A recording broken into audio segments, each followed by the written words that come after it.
Hello friends, welcome back to my channel. बात करते हैं रेडिट अल्फा लेडी के बारे में।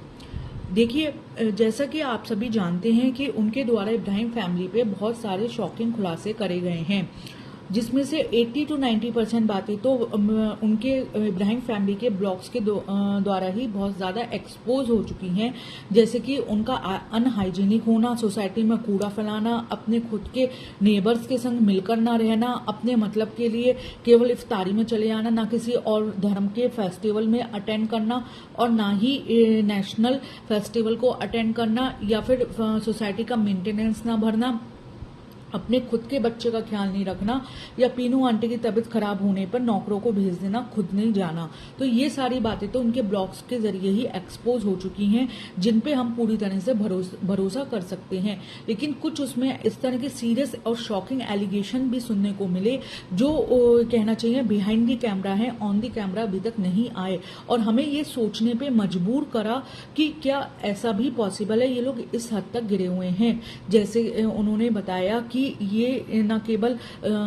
फनी बल्कि हमारे झूठे जनाब और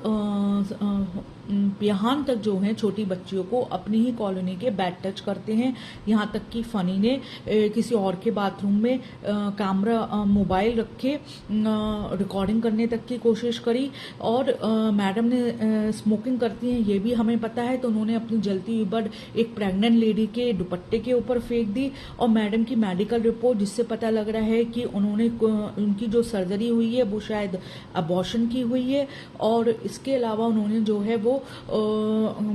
सबसे बड़ा खुलासा ये करा है कि उन्होंने किसी दूसरे धर्म के व्यक्ति को कुछ ऐसा मीट खिलाने की कोशिश करी जिससे उसका धर्म ही भ्रष्ट हो जाए, और वो मीट हमारे इंडिया में बैन है। तो ये सारे जो हैं वो काफी सीरियस और क्रिमिनल ऑफेंस हैं और एलिगेशन हैं, जिन्हें बिना प्रूफ के मानना मुश्किल था। तो लोगों ने जो है, देखिए मैं शुरू से कह रही हूँ ये विक्टिम है, ये 100% विक्टिम है, लेकिन यूट्यूब में लोगों ने इनकी तरफ से ध्यान हटाने के लिए इस तरह के कंफ्यूजन क्रिएट करने की कोशिश करी कि ये मैडम या फिर इब्राहिम फैमिली में से किसी मेंबर के द्वारा कराया गया एक पीआर स्टंट है, क्योंकि इससे इनके एक दो वीडियोस के व्यूज बढ़ गए, जो कि इतने टाइम से काफी कम थे, या फिर वो लोग इररेलेवेंट थे। लेकिन आप लोग देख सकते हैं कि इतने खुलासे होने के बाद ही इब्राहिम फैमिली के दोनों भाई बहन ने एक साथ ब्लॉग लाने 2 दिन तक बंद कर दिए। जहां जैसे ही हमारी मैडम की बीमारी की चर्चा इन लोगों ने शुरू करी, तो फिर उसके बाद से जनाब ब्लॉग्स पे ब्लॉग्स छापे जा रहे थे, एक भी दिन बिना रुके हुए। लेकिन जब इतने शॉकिंग खुलासे सुनने को मिले और उस पर आम तौर पे बातचीत शुरू हो गई, तो दोनों भाई बहन एक साथ सुमरी में घुस गए, और फिर 2 दिन बाद आकर के दोनों के चेहरे की हवाइयां उड़ी हुई थी, और बहन ने कारण दे दिया घबराहट हो रही है फ्रेंड्स, और भाई ने अपनी बीवी के पल्लू के पीछे छुप कर कह दिया कि मैडम की तबीयत के कारण अप डाउन हो रहा था, इसलिए नहीं वीडियोज लाए, जो कि बहुत ही ज्यादा एज यूजल फेक लगे। तो फिर इन सब खुलासों का इन पे असर तो पड़ रहा है। और फिर सोचने वाली बात है, ये मैं कहूँ कॉमन सेंस की बात है, कोई भी जो है वो पीआर स्टंट करके खुद के पैसे देकर खुद की ही बदनामी क्यों कराएगा? क्योंकि अगर ये लोग ये पीआर स्टंट में अपनी इतनी बदनामी करा रहे हैं, तो इसका इन्हें कोई फायदा तो होने वाला है नहीं। पीआर स्टंट में माना नेगेटिव पीआर स्टंट भी होते, लेकिन इस हद तक नेगेटिव, और फिर इनका कोई लॉन्ग लास्टिंग इम्पैक्ट भी नहीं पड़ेगा, क्योंकि 1-2 बार क्यूरियोसिटी में हो सकता है लोग ब्लॉग्स में जाकर के देखने लगे, लेकिन फिर उसके बाद में इनकी इतनी खराब, कहना चाहिए इमेज पहले भी खराब थी, अब और ज्यादा इन एलिगेशन के बाद या कहें खुलासों के बाद खराब हो चुकी है, कि लोग इनके जो डाई हार्ट फैन या ब्लाइंड फॉलोअर्स थे वो भी इन्हें देखना बंद कर चुके हैं। तो इन सारे खुलासों के होने से इनकी